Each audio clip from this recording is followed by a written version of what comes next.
साल 2005 Caribbean sea के बीचों बीच एक छोटा सा प्राइवेट आइलैंड, जहां ना कोई टूरिस्ट जाता था, ना कोई मीडिया कैमरा पहुंच पाता था। बाहर से यह जगह किसी लग्जरी पैराडाइज जैसी दिखती थी, नीला समुद्र, सफेद रेत और हाई सिक्योरिटी बाउंड्रीज। लेकिन इसी आइलैंड पर बंद दरवाजों के पीछे चल रहा था one of the darkest crimes of modern history. Young girls trafficking और सेक्सुअल एक्सप्लॉयटेशन। यह कोई मूवी सीन नहीं था, ये वो सच था जो बाद में यूएस इन्वेस्टिगेशन रिकॉर्ड्स और कोर्ट डॉक्यूमेंट्स का हिस्सा बने। लड़कियों को कभी पैसे का लालच दिया गया, कभी जॉब ऑफर्स का, और कभी हेल्प के नाम पर इस सीक्रेट आइलैंड तक लाया गया। यहां पहुंचते ही उनकी दुनिया बदल जाती थी। चारों तरफ फैसिलिटीज थी, helipad, guest houses, private dock, CCTV like security. लेकिन जिस चीज की सबसे ज्यादा कमी थी वो था लॉ, कॉन्सेंट और जस्टिस। और इस पूरे नेटवर्क के सेंटर में था एक नाम, जेफरी एप्स्टीन। एक ऐसा व्यक्ति जिसे पब्लिक इमेज में एक बिलियनियर फाइनेंसियर और एलीट सोशल सर्कल का इनसाइडर कहा जाता था, लेकिन जिसकी असली पहचान सालों तक शैडो में रही। असल सवाल यह था कि इतने सालों तक यह सब ओपनली कैसे चलता रहा और किसी ने रोका क्यों नहीं।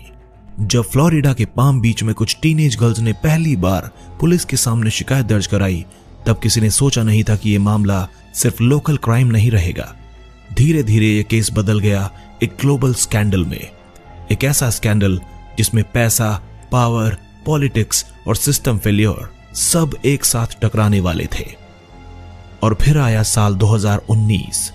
जेफरी एप्स्टीन को फेडरल लेवल पर दोबारा अरेस्ट कर लिया गया, सेक्स ट्रैफिकिंग ऑफ माइनर्स और कॉन्स्पिरेसी के सीरियस चार्जेस के साथ। लेकिन तब तक बहुत देर हो चुकी थी, क्योंकि जिन लड़कियों की आवाज सालों तक इग्नोर की गई थी, वे अब एक ऐसे सवाल में बदल चुकी थीं जो पूरी दुनिया से पूछा जा रहा था। यहीं से शुरू होती है ये कहानी, एक सीक्रेट आइलैंड से लेकर जेल सेल तक, और एक ऐसे आदमी तक जिसकी मौत ने भी सच को दफन नहीं किया, बल्कि उसे और ज्यादा मिस्टीरियस और डेंजरस बना दिया। आज के इस खास एपिसोड में हम जानेंगे कि जेफरी एप्स्टीन आखिर कौन था और कैसे एक साधारण सा आदमी मनी, इन्फ्लुएंस और क्राइम के इस अंधे एम्पायर का मास्टर बन गया। साल 1953, न्यूयॉर्क का ब्रुकलिन इलाका, यहीं जन्म हुआ जेफरी एडवर्ड एप्स्टीन का। ना कोई रॉयल फैमिली, ना कोई बिजनेस एम्पायर और ना ही कोई एक्स्ट्रा ऑर्डिनरी शुरुआत। उसके पिता एक साधारण सरकारी कर्मचारी थे और मां एक स्कूल असिस्टेंट के तौर पर काम कर रही थी। बाहर से देखने पर यह एक बिल्कुल मिडिल क्लास अमेरिकन फैमिली थी, जहां से आमतौर पर या तो एक नॉर्मल नौकरी निकलती है या एक शांत जिंदगी। एप्स्टीन की पढ़ाई भी कुछ अलग नहीं थी। उसने कॉलेज में दाखिला लिया, लेकिन डिग्री कभी पूरी नहीं की। ना कोई फाइनेंस की फॉर्मल एजुकेशन, ना कोई एलीट एमबीए। फिर भी आगे चलकर वही आदमी दुनिया के सबसे अमीर और ताकतवर लोगों के बीच बैठा नजर आया। यही वो पहली मिस्ट्री है जिस पर बाद में इन्वेस्टिगेटर्स ने भी सवाल उठाए। 1970 की शुरुआत में एप्स्टीन को न्यूयॉर्क के एक प्रेस्टीजियस प्राइवेट स्कूल में मैथ्स और फिजिक्स पढ़ाने की नौकरी मिल गई। यह वही स्कूल था जहां अमीर फैमिलीज के बच्चे पढ़ते थे, पॉलिटिशियंस, बैंकर्स और सीईओज के बच्चे। यहीं से एप्स्टीन को पहली बार एलीट वर्ल्ड को करीब से देखने का मौका मिला। यहीं उसने सीखा कि पैसा कैसे सोचता है और पावर कैसे बिहेव करती है। लेकिन एप्स्टीन ज्यादा समय तक टीचर नहीं रहा। अचानक बिना किसी क्लियर पब्लिक एक्सप्लेनेशन के वो एजुकेशन छोड़कर हाई फाइनेंस की दुनिया में दाखिल हो गया। 1976 में उसे एक टॉप इन्वेस्टमेंट बैंक में नौकरी मिल गई और यहीं से उसकी लाइफ ने पूरी तरह डायरेक्शन चेंज कर लिया। सवाल आज भी वही है, बिना डिग्री, बिना ट्रैक रिकॉर्ड इतनी बड़ी एंट्री पॉसिबल कैसे हुई? 1980 तक आते आते एप्स्टीन खुद को एक फाइनेंशियल एडवाइजर और मनी मैनेजर के रूप में पेश करने लगा। लेकिन उसका काम एडवाइजर्स जैसा नहीं था। उसके क्लाइंट्स पब्लिक नहीं थे, उसकी कंपनियां ओपेक थीं, यानी उनका कोई खास विवरण मौजूद नहीं था, और उसके ट्रांजैक्शंस ज्यादातर प्राइवेट ट्रस्ट्स और शेल लाइक स्ट्रक्चर्स के जरिए होते थे। धीरे धीरे एप्स्टीन सिर्फ एक पैसा मैनेज करने वाला आदमी नहीं रहा, वो बन गया एक्सेस प्रोवाइडर, एक ऐसा व्यक्ति जो रिच लोगों को रिच लोगों से मिलवाता था, पावरफुल लोगों को प्राइवेट स्पेस देता था और खुद को हर जगह यूजफुल बना लेता था। यही यूजफुलनेस आगे चलकर उसकी सबसे बड़ी ताकत भी बनी और सबसे बड़ा खतरा भी। पब्लिक इमेज में वो एक क्वाइट बिलियनियर था, कम इंटरव्यूज, कम स्टेटमेंट्स और ऑलमोस्ट जीरो ट्रांसपेरेंसी, लेकिन पर्दे के पीछे उसकी लाइफ में बढ़ रही थी लग्जरी प्रॉपर्टीज, प्राइवेट जेट्स और वो सीक्रेट लोकेशंस जिनकी झलक बाहर की दुनिया को बहुत बाद में मिली। और यहीं से ये कहानी सिर्फ एक आदमी की सक्सेस स्टोरी नहीं रहती, ये बदलने लगती है एक ऐसे सवाल में जो आज भी अनआंसर्ड है।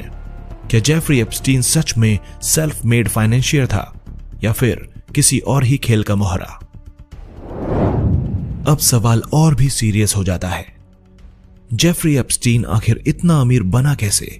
क्योंकि जहां आम फाइनेंसर्स की वेल्थ साफ दिखाई देती है, कंपनीज, स्टॉक होल्डिंग्स, क्लाइंट्स, वहीं एप्स्टीन की मनी स्टोरी शुरू से ही ओपेक और कंफ्यूजिंग रही।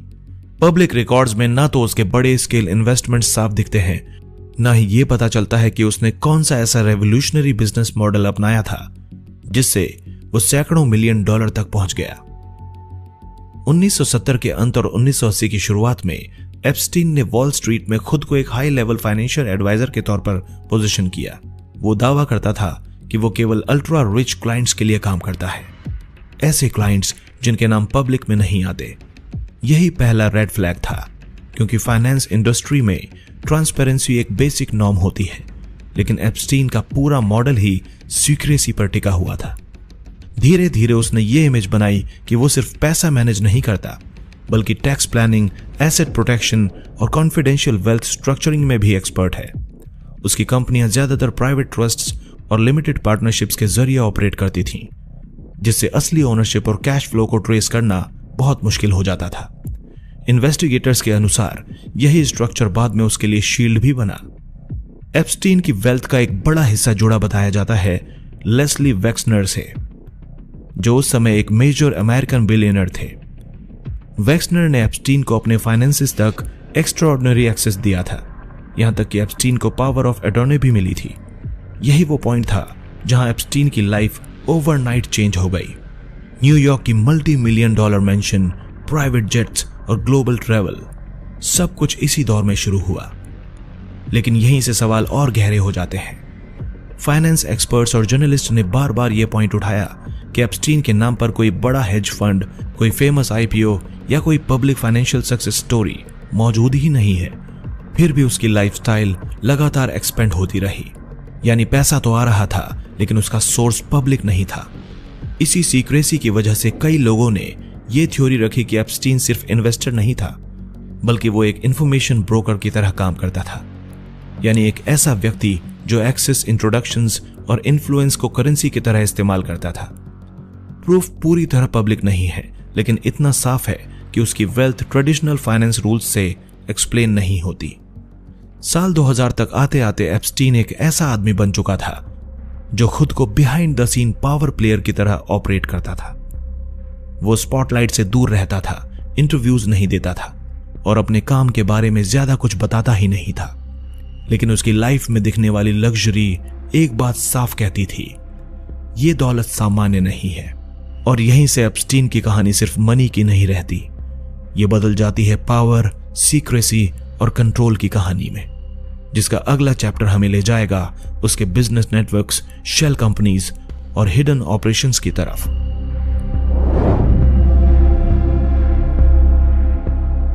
अब तक हमने देखा कि पैसा आया, पावर बढ़ी, लेकिन एक बेसिक सवाल अब भी अनआंसर्ड है, जेफरी एप्स्टीन करता क्या था?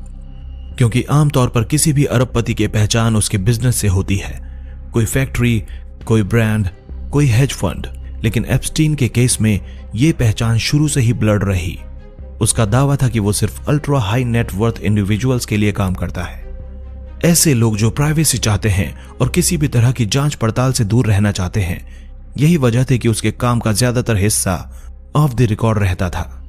एप्स्टीन की कंपनियां भी अनयूजुअल थीं, कोई बड़ा कॉर्पोरेट सेटअप नहीं, थाउजेंड्स ऑफ एम्प्लॉयज नहीं, बल्कि छोटी छोटी प्राइवेट एंटिटीज, ट्रस्ट्स और लिमिटेड पार्टनरशिप्स।